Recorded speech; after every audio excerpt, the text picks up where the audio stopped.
Selamat malam Bapak Ibu.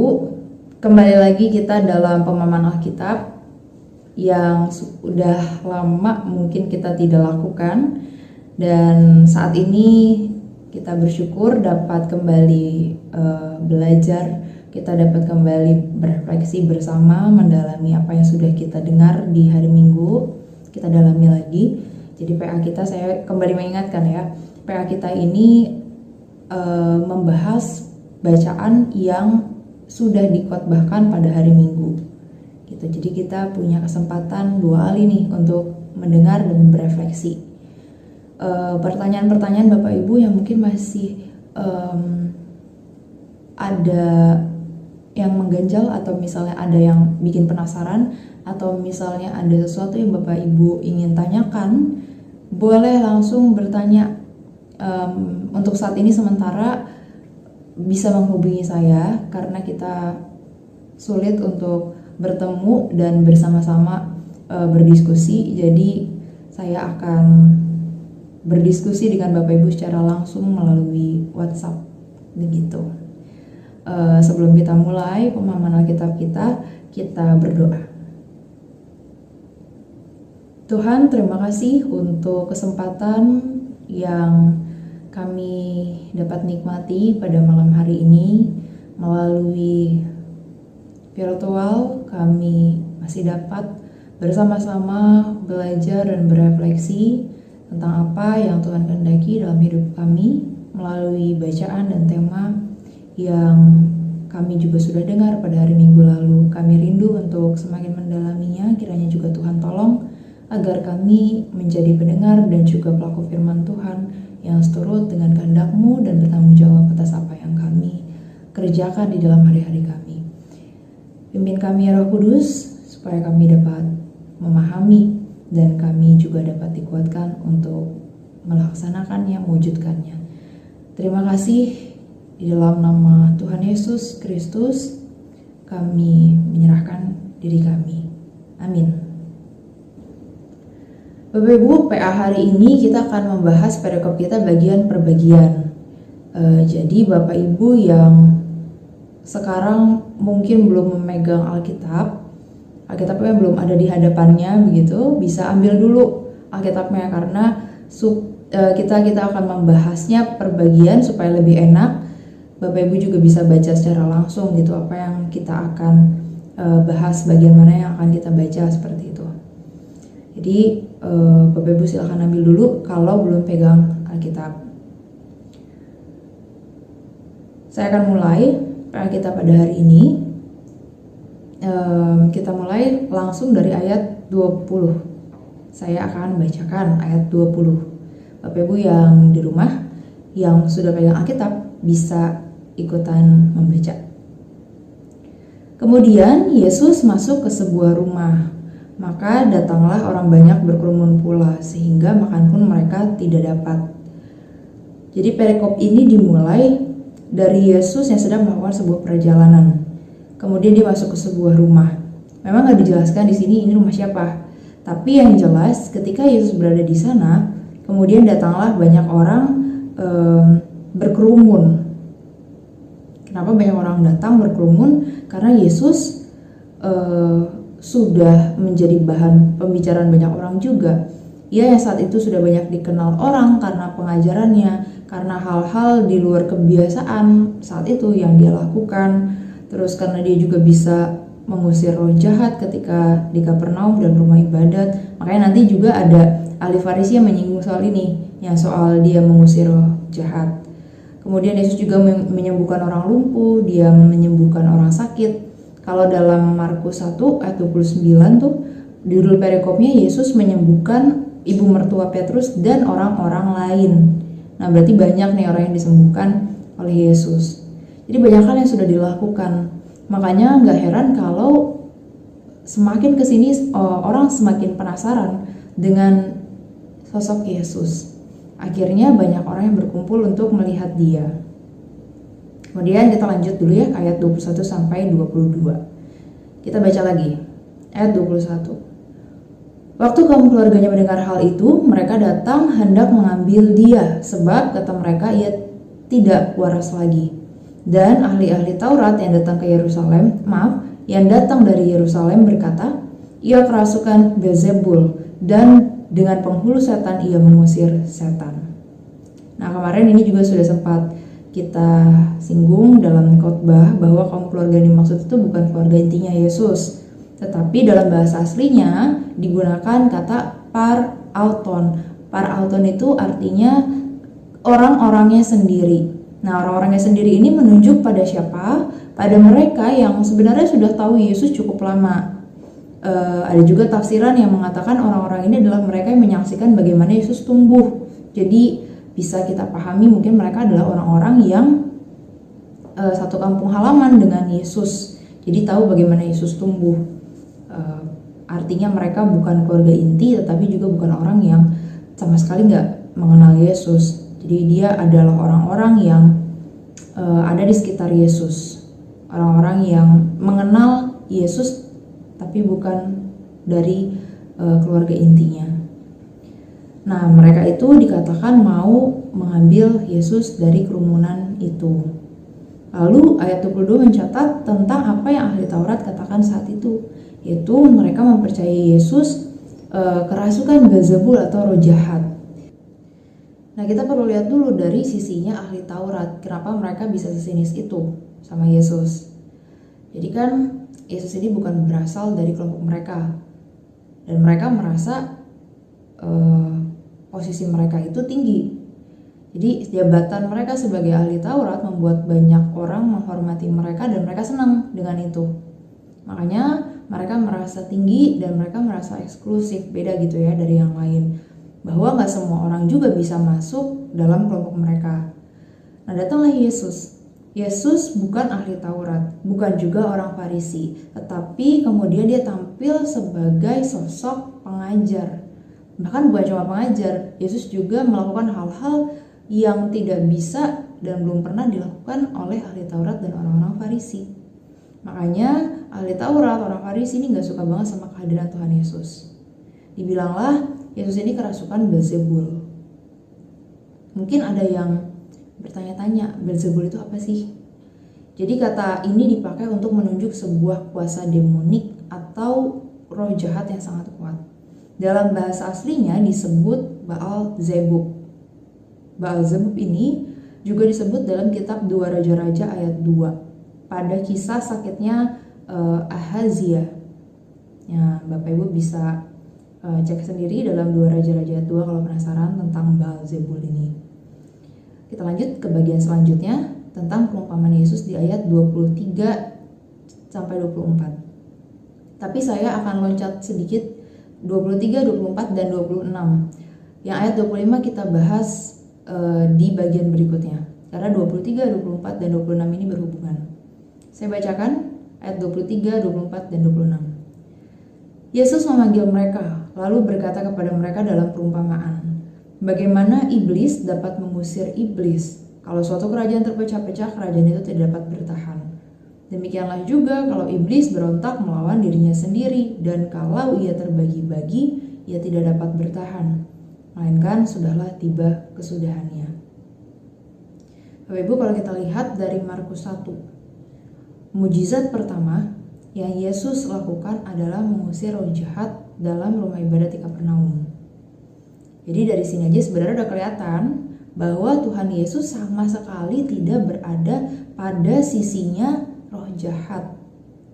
Makanya dalam perumpamaan dengan jelas Yesus mengungkapkan lagi, sekaligus seperti membawa ingatan orang banyak itu untuk kembali pada peristiwa di Kapernaum.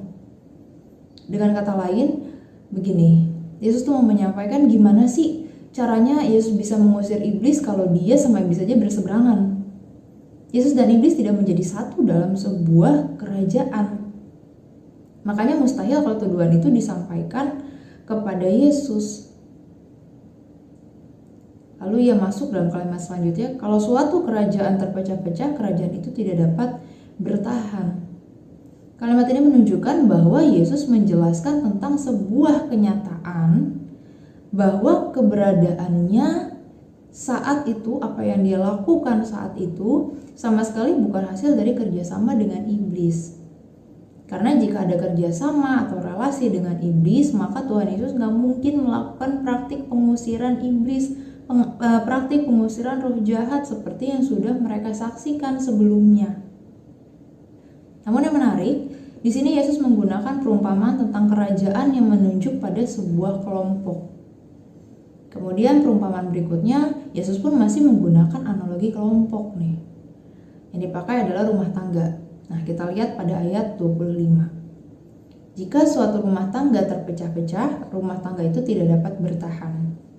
Lagi-lagi Yesus mengangkat tentang relasi untuk menegaskan sebuah realitas pada saat itu. Apa realitasnya? Nanti kita akan lihat di akhir. Kita lanjut dulu ke ayat 27. Tetapi tidak seorang pun dapat memasuki rumah seorang yang kuat untuk merampas harta bendanya apabila tidak diikatnya dahulu orang kuat itu. Sesudah itu barulah dapat ia merampok rumah itu. Bapak Ibu, kata mengikat dalam ayat 27 ini punya makna mengalahkan. Jadi tafsirannya ini sebenarnya berhubungan dengan perumpamaan sebelumnya. Mengarah kepada Yesus yang berhasil mengikat atau mengalahkan roh-roh jahat itu. Kemudian ketika roh jahat itu sudah diikat, ia bisa merampok. Nah, dengan kata lain, merampok ini artinya mengambil. Jadi, Yesus bisa mengambil orang yang kerasukan itu kepada keadaan sebelumnya bebas dari pengaruh iblis. Setelah dia mengikat, kemudian Yesus mengambil orang yang dibawa pengaruh roh jahat itu. Jadi sebenarnya perumpamaan ini mengatakan apa sih? Kita lihat pada ayat 28 sampai 30.